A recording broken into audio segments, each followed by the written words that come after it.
ଆଜିର ଏଇ ଆଲୋଚନା ଚକ୍ରରେ ମୁଁ ସମସ୍ତଙ୍କୁ ସ୍ୱାଗତ କରୁଛି। ଭାରତ ଇତିହାସ ଦ୍ୱାଦଶ ଶ୍ରେଣୀର ଦ୍ୱିତୀୟ ବର୍ଷ ଉପାଦାନ ଫାର୍ଷ୍ଟ ଚାପ୍ଟରର ଆମେ MCQ ଟାଇପ୍ କ୍ୱେଶ୍ଚିନ୍ ଗୁଡ଼ିକ ଦେଖିବା। ତ ଏଥିରେ କ'ଣ ରହିବ ନା ଆମେ MCQ ଗୁଡ଼ିକ କ୍ୱେଶ୍ଚିନ୍ ଆନ୍ସର୍ ଗୁଡ଼ିକ ଦେଖିବା। ତ ପାରୁ ପର୍ଯ୍ୟନ୍ତ ସବୁକିଛି ଚେଷ୍ଟା କରିଛି। ତ ପ୍ରାଚୀନ ଭାରତ ଇତିହାସ ରଚନା ପାଇଁ ଉପାଦାନ ଭାବେ ଅଭିଲେଖ ଖୋଦିତ ଲେଖ ହେଲା ପାଇଁ କାହା ପ୍ରତ୍ନତାତ୍ତ୍ୱିକ ଉପାଦାନ ଭାବରେ ଖୋଦିତ ହେଲା। ଏପିଗ୍ରାଫିର ଅର୍ଥ କ'ଣ? ଏପିଗ୍ରାଫିର ଅର୍ଥ ହେଲା ଶିଳାଲେଖ ଅଧ୍ୟୟନ।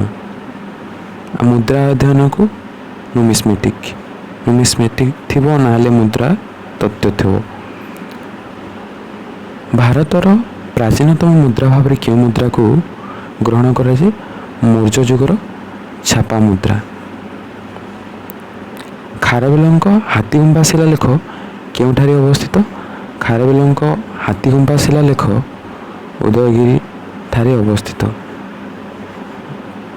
ପାଲି ପ୍ରାକୃତ ଭାଷାରେ ରଚିତ। ଆହ୍ଲାବାଦ ପ୍ରଶସ୍ତି କେଉଁ ରାଜାଙ୍କ କୃତିତ୍ୱ ସମ୍ପର୍କରେ ଉଲ୍ଲେଖ କରେ? ସମୁଦ୍ରଗୁପ୍ତ। ଭାରତର ନେପୋଲିଅନ୍ ମଧ୍ୟ କୁହାଯାଏ ଏବଂ ସମୁଦ୍ରଗୁପ୍ତ। ନାସିକ କବିମାନଙ୍କ ମଧ୍ୟରେ କବି ସମ୍ରାଟ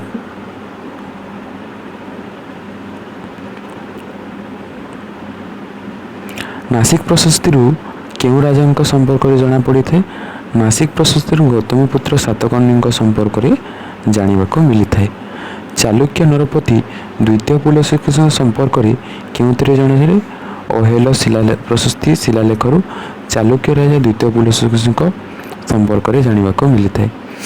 କେଉଁ ଅଭିଲେଖ ରୁଦ୍ରଦାମନଙ୍କ ଗୁଣକୀର୍ତ୍ତନରେ ଗିରିନାର ଶିଳା ପ୍ରସ୍ତୁତିରୁ ରୁଦ୍ରଦାମନଙ୍କ ସମ୍ପର୍କରେ ଜାଣିବାକୁ ମିଳିଥାଏ। ହାତୀଗୁମ୍ଫାରୁ ଖାରବେଳଙ୍କ ଅର୍ଥଶାସ୍ତ୍ର ରଚୟିତା କିଏ? ଅର୍ଥଶାସ୍ତ୍ର ରଚୟିତା ହେଉଛନ୍ତି କୌଟିଲ୍ୟ। ଚାଣକ୍ୟ ଓ ବିଷ୍ଣୁଗୁପ୍ତ ଯାହା ବି ଥିଲେ ସେ ଗୋଟିଏ ନା। କୌଟିଲ୍ୟ ହେଉ କି ଚାଣକ୍ୟ ହେଉ କି ବିଷ୍ଣୁଗୁପ୍ତ, କୌଟିଲ୍ୟଙ୍କର ଅନ୍ୟ ନାମ ଗୁଡ଼ିକ ହେଉଛି ତାହା। ଅର୍ଥଶାସ୍ତ୍ର ସେ ରଚନା କରିଥିଲେ। ମେଗାସ୍ଥିନିସ୍ ଇଣ୍ଡିକା, ପାଣିନି ମହାଭାଷ୍ୟ ପତଞ୍ଜଳି, ପାଣିନି ଅଷ୍ଟାଧ୍ୟାୟୀ ରଚନା କରିଥିଲେ। ମେଗାସ୍ଥିନିସ୍ ଇଣ୍ଡିକା। ମାଳବିକାଗ୍ନିମିତ୍ରମ୍ ନାଟକ, ଏହା ଗୋଟିଏ ନାଟକ। ମାଳବିକାଗ୍ନିମିତ୍ର କିଏ ରଚନା କରିଥିଲେ? କାଳିଦାସ ରଚନା କରିଥିଲେ। ମାଳବିକାଗ୍ନିମିତ୍ର ହର୍ଷଚରିତ, ହର୍ଷବର୍ଦ୍ଧନ, କାଳିଦାସ ଆର୍ଯ୍ୟ ସିଦ୍ଧାନ୍ତ, ଅଭିଜ୍ଞାନ ଶକୁନ୍ତଳମ୍, ମାଳବିକାଗ୍ନିମିତ୍ରମ୍ ବିକ୍ରମ ବେଶ୍ୟମ୍। ବାଣଭଟ୍ଟ ହେଲା ହର୍ଷଚରିତ। କଲ୍ହଣଙ୍କର କାଶ୍ମୀର ଇତିହାସ ସମ୍ପର୍କରେ ଜଣାଯାଏ କ'ଣ? ରାଜତରଙ୍ଗିଣୀ, ଯେଉଁଥିରେ 7ଗୋଟି ତରଙ୍ଗ ରହିଥିଲା। ଦଶକୁମାର ଚରିତମ୍ କିଏ ରଚନା କରିଥିଲେ? ଦଣ୍ଡି ଦଶକୁମାର ଚରିତ ରଚନା।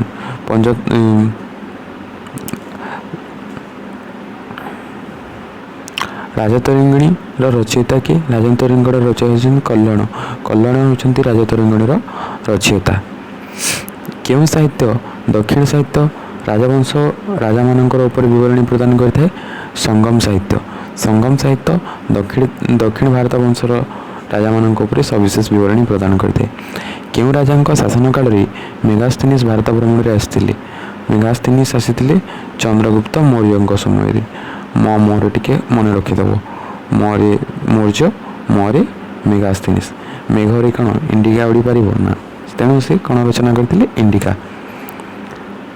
କାହା ରାଜତ୍ୱ କାଳରେ ଚୀନ ପରିବ୍ରାଜକ ଫାହିୟାନ୍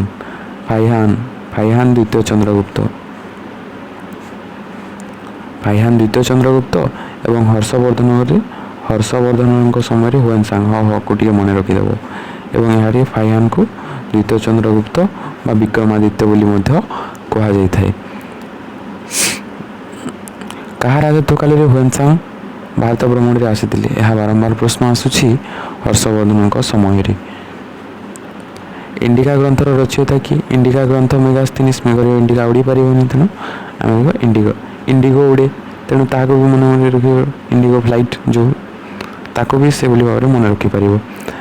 ତୁଜୁକି ଜାହାଙ୍ଗୀର ରଚୟିତା କିଏ? ତୁଜୁକି ଜାହାଙ୍ଗୀର। ଜାହାଙ୍ଗୀର ଅଛି ବୋଲେ ଜାହାଙ୍ଗୀର ନାମା ହେବ। ଏଭଳି ଭାବରେ ଆକବର ନାମା ଆବୁଲ ଫାଜଲ ରଚନା କରିଥିଲେ। ବାବର ନାମା ଫୋକୋକି, ପରେ ମନେ ରଖିଦେବ। ଫୋକୋକି କିଏ ରଚନା କରିଥିଲେ? ଫାହିୟାନ ରଚନା କରିଥିଲେ। ହର୍ଷଚରିତ ବାଣଭଟ୍ଟ ରଚନା କରିଥିଲେ। କୋଟିଲ ଅର୍ଥଶାସ୍ତ୍ର ଫାହିୟାନ।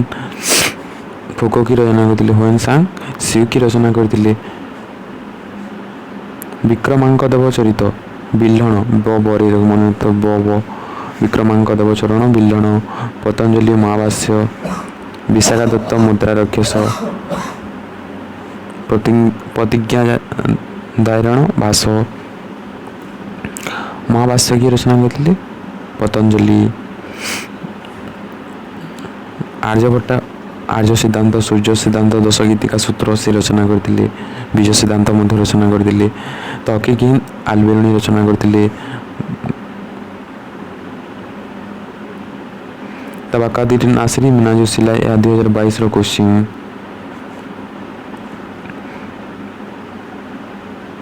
ତାରିକି ଫିରୋଜେ ଜିଆଉଦ୍ଦିନ ବରାଣୀ କିଏ 1837ରେ ଅଶୋକଙ୍କ ଅଗିଲ ଅକ୍ଷର ଗୁଡ଼ିକ ପାଠ କରିବାରେ ସଫଳତା ହାସଲ କରିପାରିଲେ? 1837ରେ ଅଶୋକଙ୍କର ଶିଳାଲେଖ ଗୁଡ଼ିକ 1837ରେ ଜେମ୍ସ ପ୍ରିନ୍ସ। ପଞ୍ଚତନ୍ତ୍ର କିଏ ରଚନା କରିଥିଲେ? ବିଷ୍ଣୁ ଶର୍ମା। ମୁଚ୍ଛକଟିଗମ କିଏ ରଚନା କରିଥିଲେ? ଶୂଦ୍ରକ ରଚନା କରିଥିଲେ। କୁମାର ପାଚରିତ କିଏ ରଚନା କରିଥିଲେ? ହେମଚନ୍ଦ୍ର। ବିକ୍ରମାଙ୍କ ଦେବ ବିଲ୍ହଣ। କଲ୍ହଣଙ୍କ ରାଜତରଙ୍ଗୀ।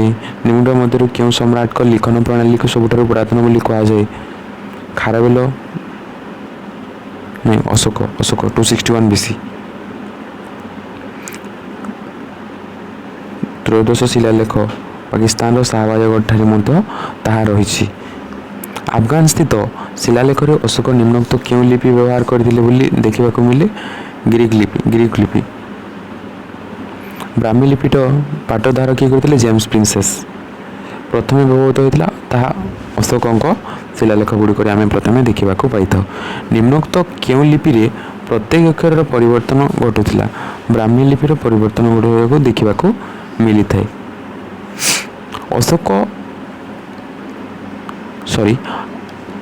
ଅଭିଲେଖ ଗୁଡ଼ିକ ରାଜାଙ୍କର ଆଦେଶ ସମ୍ବଳିତ ହୋଇଥିବାରୁ ସେଗୁଡ଼ିକ ମଧ୍ୟ କ'ଣ କୁହାଯାଏ?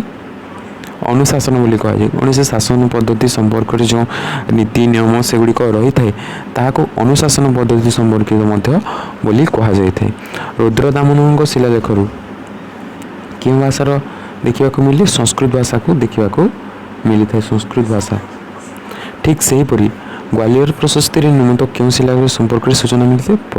ପ୍ରତିହାର ଶାସକ ଭୋଜରାଜ 16 କଣ୍ଠାଭରଣ ଲିଖିଥିଲେ।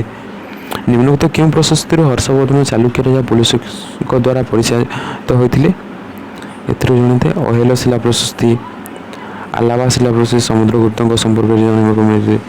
ମେହରୁଲି ହେଲା, ଅହେଲ ହେଲା, ଏସବୁ ଦେଖିବାକୁ ମିଳିଥାଏ। ନିମ୍ନ କେଉଁ ସ୍ତମ୍ଭ ଲେଖ ନଥିଲେ ବିଖ୍ୟାତ ସମୁଦ୍ରଗୁପ୍ତ ଇତିହାସ? ଆଲାବା ଶିଳା ପ୍ରଶସ୍ତି।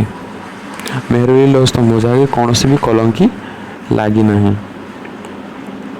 କୌଣସି ରାଜାଙ୍କର ସ୍ମାରକରେ ସ୍ମାରକୀ ଶିଳାଲେଖ ଦେଖିବାକୁ ମିଳିଥାଏ। ସେ କ'ଣ କରିଥିଲେ, କ'ଣ ନ କରିଥିଲେ, କ'ଣ କେତେ ଦାନ କରିଥିଲେ। କେଉଁ ଶିଳାଲେଖରେ ରାଜାମାନଙ୍କର ଗୁଣ କୀର୍ତ୍ତନ କରାଯାଇଥାଏ? ପ୍ରଶଂସା ବ୍ୟଞ୍ଜକ ମାନେ ପ୍ରଶଂସା କରିଥିବେ। ତାପରେ ସ୍ମାରକ ହେଲା ପ୍ରଶଂସା ବ୍ୟଞ୍ଜକ। ଗିରିନାଥ ଶିଳାଲେଖ ଲୁମ୍ବିନୀ ଦେଖିବାକୁ। ଅଶୋକଙ୍କ ସାରନାଥ ଧଉଳି ଦେଉଳ ଅଭିଲେଖରେ କେଉଁ ଅଭିଲେଖ ଦେଖିବାକୁ ମିଳେ? ଧର୍ମୀୟ ସମ୍ପର୍କିତ ସୂଚନା ମିଳିଥାଏ। ଓଡ଼ିଶାର ଭୌମକର, ଗଙ୍ଗ, ଗଜପତି ରାଜାମାନେ ପ୍ରଦାନ କରୁଥିବା କେଉଁ ଦାନପାତ୍ରରେ ଶିଳାଲେଖ ଦେଖିବା। ବୁଦ୍ଧଙ୍କ ସମୟରେ ମଗଧରେ କେଉଁ ଭାଷାର? ପାଲି ଭାଷାର ଦେଖିବାକୁ ମିଳେ। ବୁଦ୍ଧଙ୍କ ସମୟରେ ପାଲି ଭାଷାରେ ପ୍ରଚଳନ ଥିଲା ବୋଲି ଦେଖିବାକୁ ମିଳିଥାଏ। ତାପରେ କୌଟିଲ୍ୟଙ୍କ ଅର୍ଥଶାସ୍ତ୍ର କେଉଁ ଯୁଗର ବୋଲି? ମୌର୍ଯ୍ୟ ଯୁଗରେ କୌଟିଲ୍ୟ ଥିଲେ। ଚନ୍ଦ୍ରଗୁପ୍ତଙ୍କ ସମୟରେ ସେ ଚନ୍ଦ୍ରଗୁପ୍ତଙ୍କୁ ରାଜା କରିଥିଲେ। ରାମଚରିତ ସନ୍ଧ୍ୟାକର ନନ୍ଦୀ ରଚନା କରିଥିଲେ ସନ୍ଧ୍ୟାକର ନନ୍ଦୀ। ହର୍ଷଚରିତ ବାଣଭଟ୍ଟ। ବିକ୍ରମାଙ୍କ ଦେବ ଚରିତ ବିକ୍ରମାଙ୍କ ଦେବ ଚରିତ ବିଲ୍ହଣ। ସନ୍ଧ୍ୟାକର ନନ୍ଦୀ। ରାମଚରିତ କେଉଁ ରାଜାଙ୍କ କଥା? ରାଜା ରାମପାଲ। निम्नोक्त क्यों ग्रंथ काश्मीर इतिहास है समस्ते जानते राजतरंगिणी रामचरित संध्याकर नंदी चरक संहिता चरक कीर्ति ग्रंथ किए रचना करते कमन जन भारतर बड़ला डैश को समय प्रथम प्रजातंत्र विवाह सृष्टि होता लॉर्ड कर्जन 1905 बोधे से एएसआई को मध्य स्थापित करते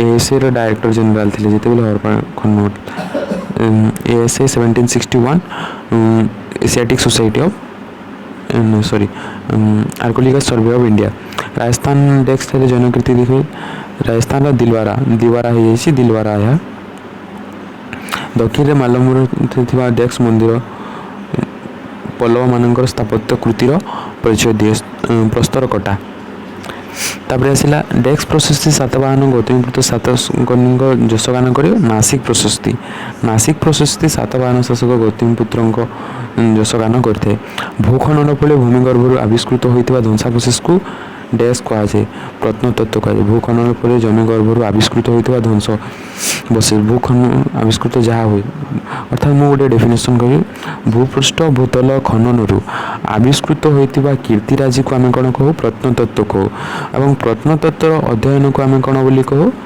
इपिग्राफी बोली कहू शिलालेख अध्ययन को आम इपिग्राफी बोली कहू डेस्क प्रशस्ति द्वितीय पुलकेशी संपर्क जानते ऐहोल शिलालेख द्वितीय पुलकेशी को गुणगान करते रुद्रदामन गिरिनार शिला प्रशस्ति प्रदान करता है ठीक से पूरी डेस्क को मुद्रा शिव वृषभ देखा मिले बिमला कार्डफिसेस पाल प्रतिहार राष्ट्रकूट पल्लव आदि राजा मान शासक मान डेस्क मिली नथिबारु ऐतिहासिक माने इतिहास जानी पारु नाहांती कौन सी कॉइन रो सूचना नथिला तेणु तार इतिहास आम जानिबारु नाहु तांजोर स्थापत्य देश संस्कृति चोल संस्कृतिर नमूना देखा मिली है क्योंकि तांजोर पृथ्वीराज रासु चांद बरथई रचना करते डेस्क विक्रमांग देव चरित रचना करते बिलण समुदाय डेस्क पुराण अच्छी 18 पुराण अच्छी सब मत्स्य पुराण सर्वप्राचीन वायु पुराण विष्णु पुराण ब्राह्मण मार्केंडीय पुराण बीणा बादन चित्र थिबा मुद्रा डेस्क जुगर थिला गुप्त जुग डेस्क खारबेल संपर्क में डेस्क शिलालेख तथ्य प्रदान करे खारबेल संपर्क में हाथीगुंबा शिलालेख तथ्य प्रदान करते डेस्क गुड़िक प्राकृत पाली ब्राह्मी भाषा लिखाई होता अभिलेख गुड़िक प्राकृत पाली ब्राह्मी ये सब समय देखा मिली था सियुकी ग्रंथर रचयिता सियुकी ग्रंथर रचयिता ह्वेनसांग सियुकी ग्रंथ रचना किए करते ह्वेनसांग रचना करते हर्षचरित पुस्तक रचयिता किए थे हर्षचरित पुस्तक रचयिता थे बाणभट्ट सम्राट डेस्क शासन समय ह्वेनसांग भारत वर्ष आसी हर्षवर्धन समय सम्राट ह्वेनसांग भारत वर्ष परिभ्रमण करने आसी मुद्रा राक्षसर रचयिता किए मुद्रा राक्षस रचयिता विशाखा दत्त ओडिशा इतिहास विषय डेस्क थ्रू आम जाना पाऊ माजला पांजी ठारू आम देखा पाऊ श्री जगन्नाथ संपर्क में सुविस्तृत विवरणी देखा मिली था पतंजलि किए रचना करते महाभाष्य पतंजलि रचना करते अर्थशास्त्र डेस्क साहित्य एक उदाहरण बोली कहुए लौकिक साहित्य अर्थशास्त्र किए रचना करते कौटिल्य चाणक्य विष्णुगुप्त रचना करते डेस्क कुमारपाल चरित रचना करते हेमचंद्र कुमारपाल चरित रचना करते मुद्रा संबंधी अध्ययन को डेस्क कहुए मुद्रा विज्ञान व मुद्रा तत्व बोली कहुए नुमिस्मेटिक बोली कहते ह्वेनसांग पर सप्तम शताब्दी भारत परिवहन में किए आसिले इत्सिंग एटा इनसिंग नुह इत्सिंग आसी इत्सिंग ह्वेनसांग ओडिशा को केबे आसिले 639 रे आसिले 639 रे एडी रे आसिले तकी की हिंद अटे हिंदू नुह आलबेरुनी रचना करथिले ह्वेनसांग देश धर्मावलम्बी थिले ह्वेनसांग बुद्ध धर्मावलम्बी थिले से नालंदा यूनिवर्सिटी मध्य अध्ययन करथिले फाइहान डेस्क शताब्दी भारत आते 5th सेंचुरी से फाइहान आइले जे फाइहान सेकेंड चंद्रगुप्त समय विक्रमादित्य समय आसते मेगास्थिनी प्रथम चंद्रगुप्त मौर्य समय आसते कीर्ति कुमुदिनी रामपाल कीर्ति कुमुदिनी डेस्क देशर इतिहास कीर्ति कुमुदिनी नेपाल संपर्क में आम देखा बाबरकर चरित्र नामा डेस्क बाबरनामा আকবরনামা କିଏ ରଚନା କରିଥିଲେ? আকবরনাମା ଆବୁଲ ଫାଜଲ ରଚନା କରିଥିଲେ। ନାଳନ୍ଦା ବିଶ୍ୱବିଦ୍ୟାଳୟ ବିଷୟରେ ବିବରଣୀ କିଏ ପ୍ରଦାନ କରିଥିଲେ? ହୁମାୟୁନ ସାଂ, କାରଣ ସେ ସେଠାରେ ଅଧ୍ୟୟନ କରିଥିଲେ ଏବଂ ଶିକ୍ଷକତା ମଧ୍ୟ କରିଥିଲେ। ହୁମାୟୁନାମା କିଏ ରଚନା କରିଥିଲେ? ଗୁଲବଦନ ବେଗମ ହୁମାୟୁନାମା ରଚନା କରିଥିଲେ। ଗୁଲବଦନ ବେଗମ ହୁମାୟୁନାମା ରଚନା କରିଥିଲେ। ଡେସ୍କ ପ୍ରଶସ୍ତିରେ ପ୍ରତିହାର ଶାସକ ଭୋଜରାଜଙ୍କ ସୁଶାସନ ସମ୍ପର୍କରେ ଦେଖିବାକୁ ମିଳେ। ଗ୍ୱାଲିୟର ଶିଳାଲେଖକୁ ଭୋଜରାଜ ସମ୍ପର୍କରେ ଦେଖିବାକୁ ମିଳିଥାଏ। ଦେବୀ ଚନ୍ଦ୍ରଗୁପ୍ତଙ୍କୁ ସମ୍ରାଟ ଡେସ୍କ କଥା କହିଥାଏ? ଦ୍ୱିତୀୟ ଚନ୍ଦ୍ରଗୁପ୍ତ ଏବଂ ତାଙ୍କ ରାଣୀଙ୍କ ସମ୍ପର୍କରେ ଜଣେ। ଇନ୍ଦ୍ରଗୀମାନଙ୍କ କେବଳ ଡେସ୍କ ମୁଦ୍ରା ଇନ୍ଦ୍ରଗୀମାନଙ୍କ ମୁଦ୍ରାରୁ ଜାଣି ହୁଏ। ଶିଶୁପାଲଗଡ଼ ଭୁବନେଶ୍ୱର ଡେସ୍କରେ ଅଛି, ଧଉଳି ପାଦଦେଶରେ ରହିଛି। ଡେସ୍କ ଧାତୁରେ ଛାପାଯୁକ୍ତ ମୁଦ୍ରା ପଞ୍ଚମାର୍କ କଏନ୍ ହେଲା ସର୍ବପ୍ରାଚୀନ ମୁଦ୍ରା। ଗୁପ୍ତ ସମ୍ରାଟ ଡେସ୍କ ରାଜତ୍ୱକାଳରେ ଫାଇହାନ୍ ଆସିଥିଲେ। ସେକେଣ୍ଡ ଚନ୍ଦ୍ରଗୁପ୍ତ ସମୟରେ ଫାଇହାନ୍ ଆସିଥିଲେ। ଲୁମ୍ବିନୀ ଅଭିଲେଖ ସମ୍ରାଟ ଡେସ୍କ ଗୁଣନାୟକରେ ଲୁମ୍ବିନୀ ଅଭିଲେଖ ବା ଶିଳାଲେଖ ସମ୍ରାଟ ଅଶୋକଙ୍କ ସମ୍ପର୍କରେ ଗୁଣଗାନ କରିଥାଏ। 1500ରୁ 600 ଖ୍ରୀଷ୍ଟପୂର୍ବ 1500 BCରୁ 600 BC ପର୍ଯ୍ୟନ୍ତ ଇତିହାସର କୌଣସି ଘଟଣା ହେଇନଥିବାରୁ ଏହି ସମୟକୁ ଡେସ୍କ ଯୁଗ ବୋଲି କୁହାଯାଏ। ଅନ୍ଧକାର ଯୁଗ ବୋଲି ମଧ୍ୟ କୁହାଯାଏ। ସମ୍ରାଟ ଡେସ୍କ ଶାସନ ସମୟରେ ପ୍ରଶସ୍ତ ଲେଖ ପ୍ରଥମେ ବ୍ୟବହାର ହୋଇଥିଲା ଅଶୋକଙ୍କ ସମୟରେ। ଆମେ ତାଙ୍କର ତ୍ରୟୋଦଶ ଶିଳାଲେଖ ଦେଖିପାରିବା, ଯାହାକି ପାକିସ୍ତାନର ଶାହବାଜଠାରେ ରହିଛି, ଯାହାକି କଳିଙ୍ଗ ଯୁଦ୍ଧ ସମ୍ପର୍କରେ ମଧ୍ୟ ଅନେକ ବିବରଣୀ ଦିଆଯାଇଛି, ଯେମିତିରେ କି 1.5 ଲକ୍ଷ ଲୋକଙ୍କର ମୃତ୍ୟୁ ହୋଇଥିଲା ବୋଧେ ଏବଂ 1 ଲକ୍ଷଙ୍କର ଆହତ ହୋଇଥିଲେ ଏବଂ ସେ ପରବର୍ତ୍ତୀ ସମୟରେ ବୌଦ୍ଧ ଧର୍ମ ଗ୍ରହଣ କରିଥିଲେ, ଯାହାକି ଦୟାନଦୀ କୂଳରେ ସଂଘଟିତ ହୋଇଥିଲା। ଭାରତର ବନ୍ଦର ବାଣିଜ୍ୟ ସମ୍ପର୍କରେ ଡେସ୍କ ନାମକ ଗ୍ରନ୍ଥରେ ଲିପିବଦ୍ଧ ହୋଇଛି। Periplus of the ଏଥ୍ରିସିଆନ୍। ଭୌଗୋଳିକବିତ୍ ଓଡ଼ିଶା ଉପକୂଳରେ ପାରୋଲଠାରେ ଏକ ପ୍ରସିଦ୍ଧ ବନ୍ଦର ଥିବାର ଅନୁମାନ କିଭଳି? ଟଲିମି କ'ଣ ଭୂଗୋଳ ତତ୍ତ୍ୱ ରଚନା କରିଥିଲେ। ଗୋମତେଶ୍ୱର ବାହୁଲି ମୂର୍ତ୍ତି ଦେଶରେ କର୍ଣ୍ଣାଟକ ରହିଛି, ଯାହାକି ବୌଦ୍ଧ ଧର୍ମ ସମ୍ପର୍କରେ ବିଶେଷ ସୂଚନା ମିଳିଥାଏ। ପ୍ରତ୍ନତତ୍ତ୍ୱ କହିଲେ କ'ଣ ବୁଝ? ଭୂଖନନ ଫଳରେ ଭୂପୃଷ୍ଠ ଭୂତଳ ଖନନରୁ ଆବିଷ୍କୃତ ହୋଇଥିବା ଦ୍ରବ୍ୟର ଅଧ୍ୟୟନକୁ ପ୍ରତ୍ନତତ୍ତ୍ୱ ବୋଲି କୁହାଯାଏ। ଯାହା ଆର୍କିଓଲୋଜିର ଷ୍ଟଡିକୁ କ'ଣ କୁହାଯାଏ? ଆର୍କିଓଲୋଜି ଷ୍ଟଡିକୁ କୁହାଯାଏ ଅଭିଲେଖ ତତ୍ତ୍ୱ ବା ଇପିଗ୍ରାଫି ବୋଲି ମଧ୍ୟ କୁହାଯାଏ। ପ୍ରତ୍ନତତ୍ତ୍ୱ ଉପାଦାନକୁ କେତେ ଭାଗରେ ବିଭକ୍ତ କରାଯାଇଛି? ଆମେ ସାଧାରଣତଃ ଦେଖିବା ଅନେକ ଲୋକ ଅନ୍ୟାନ୍ୟ ମତ ଦିଅନ୍ତି। ଅଭିଲେଖ, ଧ୍ୱଂସାବଶେଷ, ସ୍ଥାପତ୍ୟ, ମୁଦ୍ରା। ତହକିକିହୀନ ଆଲବେରୁଣୀ ରଚନା କରିଥିଲେ। ହରିଶଣ ସମୁଦ୍ରଗୁପ୍ତ ରାଜତ୍ୱ ସମୟରେ ଜଣେ କବି ଥିଲେ, ଯିଏକି ଆଲାବା ଶିଳା ପ୍ରଶସ୍ତି ସଂଯୋଜିତ ଥିଲେ, ସଂଶ୍ଳିଷ୍ଟ ଥିଲେ। ପ୍ରାଚୀନ ଭାରତର 2ଟି ମହାକାବ୍ୟ ହେଲା ରାମାୟଣ ଏବଂ ମହାଭାରତ। ଏହା 2022ର କ୍ୱେଶ୍ଚିନ୍। ସାରନାଥ ସ୍ଥାପତ୍ୟ କେଉଁ ରାଜାଙ୍କ ସମୟରେ ବିକାଶ ଲାଭ କରିଥିଲା? ସମ୍ରାଟ ଅଶୋକଙ୍କ ସମୟରେ ସାରନାଥ ସ୍ଥାପତ୍ୟ ବିକାଶ ଲାଭ କରିଥିଲା। ଏହା ମଧ୍ୟ ପୂର୍ବରୁ ଆସିଛି। ଐତିହାସିକ ପ୍ଲିଲିଙ୍ଗ ଗଠନ ଭାରତ ରୋମରେ ମଧ୍ୟ ଚାଲିଥିଲା। ନୌବାଣିଜ୍ୟ ବିଷୟରେ ମିଳିଥାଏ ତଥ୍ୟ। ତାପରେ ଆସିଲା ମୁଦ୍ରା ନଥିଲେ କେଉଁମାନଙ୍କର ବିଷୟରେ ଅଜ୍ଞାତ ହୋଇଯାଇଥାନ୍ତା? ଆମେ ଇଣ୍ଡୋଗ୍ରୀକ୍ ସମ୍ପର୍କରେ ମେନାନ୍ଦର ହେଉ କି ଡ୍ରାମେଟିୟସ୍ ହେଉ ସେମାନଙ୍କ ବିଷୟରେ ଆମେ ଜାଣିବା ପାରିନଥାନ୍ତା। ତାପରେ ଆସିଲା ଲୌକିକ ସାହିତ୍ୟର ଉଦାହରଣ କ'ଣ? ଲୌକିକ ସାହିତ୍ୟ ଯାହାକି ଧର୍ମକୁ କେନ୍ଦ୍ର କରି ନଥାଏ, ତାହା ଯାହା ଧର୍ମକୁ କେନ୍ଦ୍ର କରି ରଚିତ ହୋଇନଥାଏ ତାକୁ କୁହାଯାଏ ଲୌକିକ ସାହିତ୍ୟ। ଅର୍ଥଶାସ୍ତ୍ର ହେଲା, ରାଜତରଙ୍ଗିଣୀ ହେଲା। ଅର୍ଥଶାସ୍ତ୍ର କୌଟିଲ୍ୟଙ୍କ ଦ୍ୱାରା। କୌଟିଲ୍ୟଙ୍କ ଅନ୍ୟ ନାମ ହେଲା ବିଷ୍ଣୁଗୁପ୍ତ, ଚାଣକ୍ୟ। ଇସିଂ ଚୀନ ପୂର୍ବକ, ଯାହାକି ହୁଏନ୍ସାଂଙ୍କ ପରବର୍ତ୍ତୀ ସମୟରେ 7ମ ଶତାବ୍ଦୀରେ ଆସିଥିଲେ। କେବେ ଓ କିଏ ଅଶୋକଙ୍କ ଅଭିଲେଖ ଅକ୍ଷରଗୁଡ଼ିକ ପାଠ କରିବାରେ ସଫଳତା ହାସଲ କରିଥିଲେ? 1837 ଖ୍ରୀଷ୍ଟାବ୍ଦରେ ଜେମ୍ସ ପ୍ରିନ୍ସେସ୍ ଅଭିଲେଖ ଗୁଡ଼ିକର ପାଠ କରିବାରେ ସଫଳତା ହାସଲ କରିଥିଲେ। କେଉଁ ସମ୍ରାଟଙ୍କ ରାଜତ୍ୱ ସମୟରେ ମେଗାସ୍ଥିନିସ୍ ଭାରତ ପରିଭ୍ରମଣରେ ଆସିଥିଲେ? ସମ୍ରାଟ ଚନ୍ଦ୍ରଗୁପ୍ତ ମୌର୍ଯ୍ୟଙ୍କ ରାଜତ୍ୱ କାଳରେ ମେଗାସ୍ଥିନିସ୍ ଭାରତ ପରିଭ୍ରମଣରେ ଆସିଥିଲେ। କେଉଁ ଶିଳାଲେଖରୁ ରୁଦ୍ରଦାମନ ସମ୍ପର୍କରେ ଜଣାପଡ଼େ? ଗିରିନାର ଶିଳାଲେଖରୁ ରୁଦ୍ରଦାମନଙ୍କ ସମ୍ପର୍କରେ ଜଣାପଡ଼େ। ଐହୋଲ ପ୍ରଶସ୍ତିରୁ କେଉଁ ଶାସକଙ୍କ କଥା ଜଣାପଡ଼େ? ଐହୋଲ ପ୍ରଶସ୍ତିରୁ ଚାଲୁକ୍ୟ ରାଜା ଦ୍ୱିତୀୟ ପୁଲକେଶୀଙ୍କ ସମ୍ପର୍କରେ ଜଣାପଡ଼େ। ମୁଦ୍ରା ବିଜ୍ଞାନ କ'ଣ? ମୁଦ୍ରା ଅଧ୍ୟୟନ ବିଦ୍ୟାକୁ ମୁଦ୍ରା ବିଜ୍ଞାନ ବୋଲି କୁହାଯାଏ। ଜୈନ ବୌଦ୍ଧ ସାହିତ୍ୟ କେଉଁ ଭାଷାରେ ଲିଖିତ? ପ୍ରକୃତ ପାଲି ଭାଷାରେ ଜୈନ ବୌଦ୍ଧ ସାହିତ୍ୟ ଲିଖିତ ହୋଇଥିଲା। କୀର୍ତ୍ତି କୁମୁଦିନୀ କେଉଁ ଦେଶର କଥା ଜଣାପଡ଼େ? କୀର୍ତ୍ତି କୁମୁଦିନୀ ନେପାଳ ଇତିହାସ ସମ୍ପର୍କରେ ଜଣାପଡ଼େ। ପ୍ରତ୍ନତତ୍ତ୍ୱ ବିଭାଗ କେଉଁ ଶାସକଙ୍କ ସମୟରେ ସ୍ଥାପିତ ହୋଇଥିଲା? ବଲ୍ଲା ଲର୍ଡ କର୍ଜନଙ୍କ ସମୟରେ ଏଏସ୍ଆଇ ସ୍ଥାପିତ ହୋଇଥିଲା। Archaeological survey of India.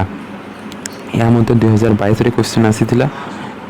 प्राचीन भारतवर्ष महाराजा मान निजर गुणगान गुणगारिमा मध्य वर्णना करते। प्राचीन भारतवर्ष राजा महाराज मैंने निज निज गुणगारिमा अभिलेख मध्यम वर्णना करते शिलालेख मध्यम कदी कदी कदी कदी कवि मान द्वारा लिखित करते। नासिक प्रशस्ति क्यों राजा संपर्क में जमापड़े। नासिक प्रशस्ति सातवाहन शासक गौतमीपुत्र शासक संपर्क में जानवा मिलता है। अभिलेख उपादान को केते भाग विभक्त करगुड़ी कौन कौन। अभिलेख उपादान गुड़ी को 5 भाग विभक्त कर प्रशंसा व्यंजक है, स्मारक है, धार्मिक है, आज्ञाप्रत है, दानप्रत है। ये संपर्क में आम देखा पाई था। अप्सर शिलालेख क्यों शासक गुणगान करे। अप्सर शिलालेख आदित्य सेन संपर्क में गुणगान संपर्क में जमापड़े। बयान संच मुद्रा क्यों विषय वीणावादन मुद्रा वीणावादन मुद्रा प्राचीन ओडिशार इतिहास रचना करने किए बहु उपाध्याय जोगाई थे। कटक राजवंश ओड्र देश राजवंश प्राचीन ओडिशार इतिहास रचना करने बहु उपाध्याय तथ्य जोगाई थे। क्यों व्याकरण तथ्य इतिहास उपादान मिले। पाणिनि एवं पतंजलि व्याकरण जो लिखिले से ऐतिहासिक उपादान देखा मिली था। काश्मीर राजवंशर इतिहास क्यों ग्रंथरू जना पड़ी थे। काश्मीर राजवंशर इतिहास राजकेन्द्र जाना जो 7 गोटी तरंग बुणी रही। प्राचीन भारत यह 2022 2020 एवं पूर्वर आसी राजतरंगी को लेकिन बहुत गुड़े क्वेश्चन आसूसी। प्राचीन भारत इतिहास रचना केते प्रकार उपादान रही है से गुड़ी कौन कौन यह पूर्वर आसी। प्राचीन भारत इतिहास रचना 3 प्रकार उपादान रही है। प्रत्नतात्विक, साहित्यिक, अभिलेखागार्य एवं कई दुईटी कही अभिलेख गुड़िक क्यों भाषा लिखित कि 4टी कही वैदेशिक विवरणी को अन्यतम बोली कही और साहित्यिक मध्य किए अंतर्भुक्त करते। अभिलेख गुड़िक क्यों भाषा लिखित होता प्रकृत भाषा लिपिबद्ध होता। 4 वेद संपर्क बारंबार क्वेश्चन आसूसी। 4 वेद गुड़िक कौन कौन है ऋग, साम, यजुर एवं अथर्व। ऋग, साम, यजुर, अथर्व ऋग्वेद आदि वैदिक रिजन परवर्ती वैदिक साम, यजु एवं अथर्व वेद रचना होता। यही 4 वेद केते रचना होता 1500 से 600 मध्य बीसी रचना होता। यह समय को आम वैदिक जुग बोली कहू। मालविकाहिनी मित्र नाटकर स्रष्टा किए। मालविकाहिनी मित्र स्रष्टा हेले कालिदास। लुम्बिनी अभिलेख क्यों शासक गुणगान करे। लुम्बिनी अभिलेख अशोक गुणगान संपर्क में जानवा पाऊँ आम बा गुणगान करते। गौतम पुत्र विषय क्यों प्रशस्ति जना पड़े। गौतम पुत्र विषय नासिक प्रशस्ति जना पड़े। भारत इतिहास बाहर संबंध में क्यों शिलालेख सूचना मिले। भारत इतिहास संबंध में भारत बाहर एशिया माइनर अंचल बृहज कोई लेख पारसरे शिलालेख सूचना मिले। कुमारपाल चरित्र रचयिता कुमारपाल चरित्र रचयिता है हेमचंद्र। कुमार संभवम किए रचना करते कालिदास कुमार संभवम रचना। प्राग ऐतिहासिक जुग क्या कहुए 6ठ शताब्दी पूर्ववर्ती समय को प्राग ऐतिहासिक जुग बोली कहुए। इतिहास रचना केवे होता 6th सेंचुरी आरंभ होता। हेरोडोटस प्रथम आरंभ करते। हेरोडोटस को इतिहास जनक बोली कहुए। और भारत इतिहास को 3 भाग विभक्त कर प्राचीन मध्य एवं आधुनिक जुग। इतिहास लिखापी 2टी मुख्य उपादान गुड़िक कौन कौन साहित्यिक है वैदेशिक विवरणी है एगुड़िक विशेष भाव में साहाय्य करते। लिपि बा शिलालेख क्यों विषय लिपिबद्ध होते। लिपि बा लेख राजा प्रजा कृतित्व वर्णना प्रशस्ति गान है शासनगत निर्देश है नीतिगत अनुशासन है विशिष्ट व्यक्ति मान पदवी मंडन दानपत्र इत्यादि लिपिबद्ध होता है। भारतर अति प्राचीन ऐतिहासिक ग्रंथ नाम कौन। भारतर प्राचीन है वेद जहाँ ऋग्वेद। ओडिशार 2टी प्रत्नतात्विक उपादान कौन ललितगिरी शिशुपालगढ़ ध्वंसविशेष ओडिशार 2टी प्रत्नतात्विक उपादान। क्यों समय मुद्रार प्रचलन बहुल भाव में होता। मौर्य जुगर परवर्ती समय मुद्रार प्रचलन बहुल भाव में होता। प्राचीन साहित्य केते भाग विभक्त होता से गुड़िक कौन कौन। प्राचीन साहित्य 3 भाग में विभक्त होता। गोटे है धर्म साहित्य लौकिक साहित्य और अन्यटी है वैदेशिक विवरणी। लौकिक साहित्य क्या कहुए जो साहित्य गुड़िक धर्म को केन्द्र कर रचित हो नाला प्राचीन साहित्य रचना को केन्द्र कर रचित होता। କେଉଁ ଆଇନ ଶାସ୍ତ୍ରରେ ରାଜନୀତି ରାଜାମାନଙ୍କର ନୀତି ହେଲା, ଶାସକମାନଙ୍କର ଦାୟିତ୍ୱ ହେଲା, ପ୍ରଜାମାନଙ୍କର କହିବା ବଣ୍ଟିତ ହୋଇଥିଲା। ଧର୍ମସୂତ୍ର ମନୁସୂତ୍ରରେ ଦେଖିବାକୁ ମିଳେ। ମନୁସୂତିକୁ ନେଇକି ମଧ୍ୟ କ୍ୱେଶ୍ଚିନ୍ ଆସିଥାଏ। ରାଜାମାନଙ୍କର ନୀତି, ଶାସକମାନଙ୍କର ଦାୟିତ୍ୱ। ମନୁସ୍ମୃତିରେ ଆମେ କ'ଣ ଦେଖିବା, ବନ ସମ୍ପର୍କରେ ସର୍ବପ୍ରାଚୀନ ସୂଚନା ମିଳେ। ପୁରାପୁରି ପ୍ରାଚୀନ ହେଲା ମନୁସ୍ମୃତିରେ ଆମେ ବନ ସମ୍ପର୍କରେ ଦେଖିବାକୁ ପାଇଥାଉ। ପ୍ରାଚୀନ ଭାରତ ପରିଭ୍ରମଣରେ ଆସିଥିବା 2 ଜଣ ପ୍ରସିଦ୍ଧ ବିଦେଶୀ ପର୍ଯ୍ୟଟକ କିଏ ଥିଲେ? ଗୁପ୍ତ ଯୁଗରେ ଚୀନ ପରିବ୍ରାଜକ ଫାଇହାନ ଏବଂ ମୌର୍ଯ୍ୟ ଯୁଗରେ ମେଗାସ୍ଥିନୀ ହର୍ଷଙ୍କ ସମୟରେ ହୁଏନସାଂ ଆସିଥିଲେ। ଏହି 3ଟିରୁ ବାରମ୍ବାର କ୍ୱେଶ୍ଚିନ୍ ଆସୁଛି, ସେ କ'ଣ ଲିଖିଥିଲେ ଏବଂ କେଉଁ ସମୟରେ କେଉଁ ରାଜାଙ୍କ ସମୟରେ ଆସିଥିଲେ? ମେହରୌଲି ଲୌହସ୍ତମ୍ଭ ମଧ୍ୟରୁ କେଉଁ ରାଜାଙ୍କ ସମ୍ପର୍କରେ ଜଣାପଡ଼େ? ମେହରୌଲି ଲୌହସ୍ତମ୍ଭ ଗୁପ୍ତ ଯୁଗର ଦ୍ୱିତୀୟ ଚନ୍ଦ୍ରଗୁପ୍ତ ସମ୍ପର୍କରେ ଜଣାପଡ଼ିଥାଏ ଏବଂ ଯାହାକି ଏପରି ଏକ ସ୍ତମ୍ଭ ଯାହାକି କୌଣସି କଲଙ୍କି ମଧ୍ୟ ଲାଗିନଥାଏ। କିଏ ଓଡ଼ିଶାର ଉପକୂଳରେ ପାଲିର ବନ୍ଦର ଥିବାର ପ୍ରକାଶ କରିଥିଲେ? ଭୌଗୋଳିକ ଟଲେମୀ ଓଡ଼ିଶା ଉପକୂଳରେ ପାଲିର ଠାରେ ଏକ ପ୍ରସିଦ୍ଧ ବନ୍ଦର ଥିବା ବୋଲି ରଚନା କରିଥିଲେ। ଟଲେମୀଙ୍କର ଭୂଗୋଳ ତତ୍ତ୍ୱ ଗ୍ରନ୍ଥ ସର୍ବପ୍ରସିଦ୍ଧ। ଗୁପ୍ତ ରାଜାମାନେ ପ୍ରଚୁର ପରିମାଣରେ ତାମ୍ର ରୌପ୍ୟ ମୁଦ୍ରା ପ୍ରଚଳନ କରୁଥିଲେ। ଗୁପ୍ତ ରାଜାମାନେ ପ୍ରଚୁର ପରିମାଣରେ ସ୍ୱର୍ଣ୍ଣ ରୌପ୍ୟ ମୁଦ୍ରା ପ୍ରଚଳନ କରୁଥିଲେ। ହୁଏନସାଂ ଭାରତରୁ ସ୍ୱଦେଶ ପ୍ରତ୍ୟାବର୍ତ୍ତନ କଲେ 644ରେ। ରୁମିନ୍ଦେଇ ହସ୍ତଲିପି ଅଶୋକଙ୍କ ସମୟରେ ପ୍ରଚଳିତ ଥିଲା। ଉପରଲିଖିତ ଷ୍ଟେଟମେଣ୍ଟ ଗୁଡ଼ା ସବୁ ଭୁଲ। ଉପର ଷ୍ଟେଟମେଣ୍ଟ ଗୁଡ଼ା ସବୁ ଭୁଲ ଏବଂ ତଲେ ଯେଉଁ ରହିଛି ସବୁ ତାହା ଠିକ୍। ହର୍ଷବର୍ଦ୍ଧନଙ୍କ ରାଜତ୍ୱ ସମୟରେ ହୁଏନସାଂ ଭାରତ ପରିଭ୍ରମଣରେ ଆସିଥିଲେ। ଋଗ୍ବେଦିକ ଆର୍ଯ୍ୟମାନଙ୍କର ଜୀବନ ଉପରେ ଆଲୋକପାତ କରିଥାଏ। ମୁଦ୍ରା ଉପରେ ଖୋଦିତ ଛବିରେ ତାଲା ବାଦ୍ୟ ଯନ୍ତ୍ର ଥିବାରୁ ସମୁଦ୍ରଗୁପ୍ତ ଜଣେ ସଙ୍ଗୀତ ପ୍ରେମୀ ରାଜା ଥିବାର ଜଣାପଡ଼ିଥାଏ। ମୁଦ୍ରା ଉପରେ ଖୋଦିତ ଛବିରେ ବୀଣା ବାଦ୍ୟଯନ୍ତ୍ର ଧରିଥିବାରୁ ସମୁଦ୍ରଗୁପ୍ତ ଜଣେ ସଙ୍ଗୀତ ପ୍ରେମୀ ଥିବା ଜଣାପଡ଼େ। ଠିକ୍ ସେହିପରି ପରିଶିଷ୍ଟ ପର୍ବର ଲେଖକ ଶାରଳା ଦାସ ଅଛନ୍ତି। ଓଡ଼ିଶାର ଆଦିକବି ଶୂଦ୍ରମୁନି ତଥା ବ୍ୟାସକବି ବୋଲି ମଧ୍ୟ ତାଙ୍କୁ କୁହାଯାଏ। ଲଳିତ ବିସ୍ତର ହିନ୍ଦୁ ଧର୍ମ ସମ୍ପର୍କୀୟ ଗ୍ରନ୍ଥ କ'ଣ? ଲଳିତ ବିସ୍ତର ହେଲା ଆର୍ଯ୍ୟ ମଞ୍ଜୁଶ୍ରୀ, ମୂଳକଳ୍ପ ହେଲା, ତ୍ରିରତ୍ନ ମଧ୍ୟ କହିପାରିବା। ତାପରେ ଅନେକ ଗୁଡ଼ିଏ ଗ୍ରନ୍ଥ ରହିଛି ବୌଦ୍ଧ ଧର୍ମକୁ କେନ୍ଦ୍ର କରି। ଓଡ଼ିଆ ମହାଭାରତର ରଚୟିତା ହେଉଛନ୍ତି ଶାରଳା ଦାସ। ମୁକ୍ତି ଚିନ୍ତାମଣି କିଏ ରଚନା କରିଥିଲେ? ପୁରୁଷୋତ୍ତମ ଦେବ ରଚନା କରିଥିଲେ।